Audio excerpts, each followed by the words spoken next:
হ্যাঁ, জাকাত 4 জিনিসের দেওয়া লাগে। কয় জিনিসের? 4 জিনিসের।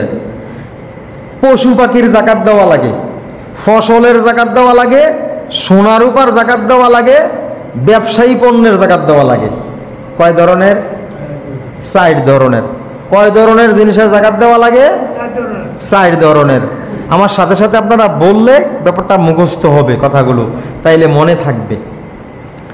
1 নম্বরে প্রাণী, পশু পাখি, পশুপালন, গরু, মহিষ, উট, দুম্বা এই ধরনের যারা করে এগুলো তো ব্যবসায়িক পণ্য হয়।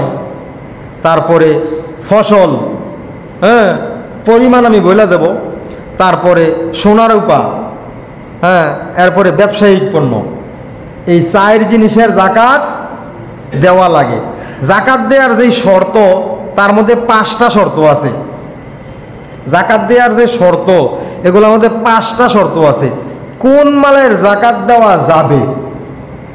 একটা আছে জাকাত দেওয়া ফরজ লাগে, আর কোনটা দেয়া যাবে, দিতে হবে, সেটা জানা দরকার আছে না?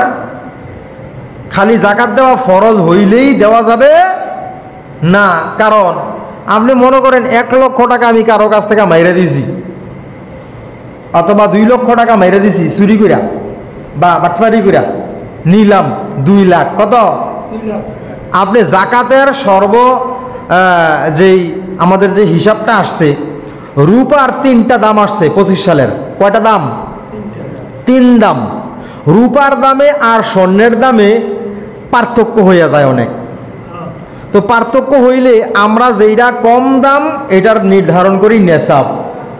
এই নেশাবটা হইল রূপার যে 3টা দাম, এর মধ্যে যেটা নিচে, সবার থেকে নিচের দাম, সেইটার দাম হইল 89,257 টাকা 35 পয়সা। কত?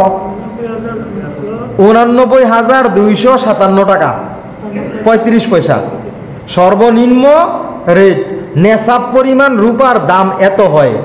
52 ভরি রূপার দাম। কয় ভরি?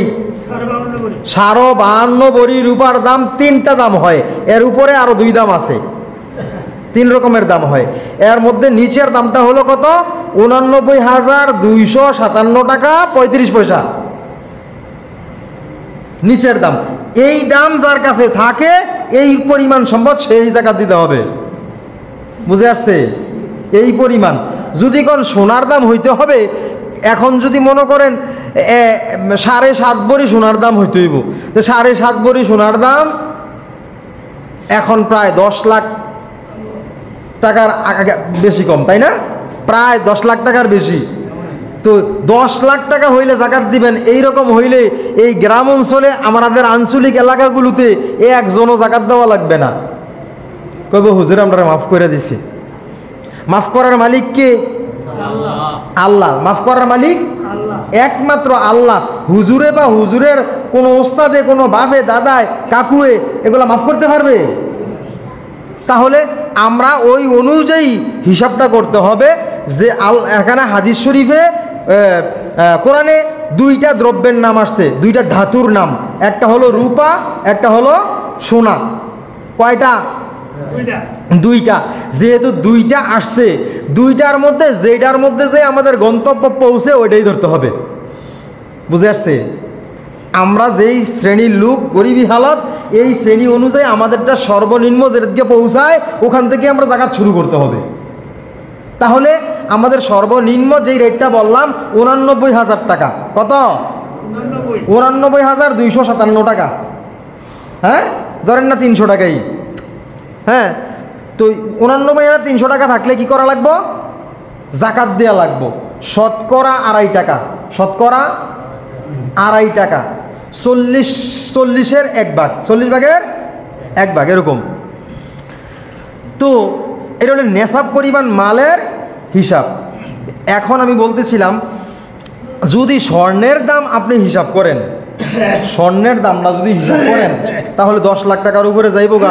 এত টাকার মালিক গ্রাম অঞ্চলের মানুষ অনেকেই নাই। কি বলে? তাহলে তার জাকাত দেওয়া লাগবে না। এই হিসাব করা যাবে না। দামের মধ্যে পার্থক্য আছে আমাদের দেশ আরে। রূপার দাম একরকম, স্বর্ণের দাম আরেক রকম। তো সেহেতু হ্যাঁ হ্যাঁ সেহেতু আমরা রূপার দামটাকে নির্ধারণ করবো ইনশাল্লাহ। হ্যাঁ, সবাই বলেন তো কয় টাকা হইলে জাকাত দেওয়া লাগবে? এটা আপনার জানা দরকার। তো আমি শুধু বয়ান করলে তো হবে না, এটা আপনার জানিনা দিতে হইব না? জানতে হইলে এই কথাটা আপনারা জবাব দিতে হবে। বলেন তো কয় টাকা? 89,257 টাকা। 89,000। হ্যাঁ, এই টাকা পরিমাণ যদি 1 বছর সংসার পরিবার পরিজন পরিচালিত করার পর 1 বছর আপনার কাছে এই টাকাটা আয় থাকে, গচ্ছিত থাকে, এই পরিমাণ স্বর্ণগহনা থাকে, সোনা রূপা থাকে, এই পরিমাণ কি থাকে? সোনা রূপা থাকে, তাহলে এইটারও জাকাত দিতে হবে, এইটারও জাকাত দিতে হবে। বুঝে আসছে? তো এই পরিমাণ টাকা লাগবে। 1 বছর অতিবাহিত হওয়ার পর এই পরিমাণ টাকা আপনার কাছে আয় আছে। বুঝে আসছে? এই টাকাটা আপনার কাছে গড়াচ্ছে। এইটা হলো সোনা রূপার একটা হিসাব দিছি, আর বাকিগুলোর হিসাবও আমি দেব।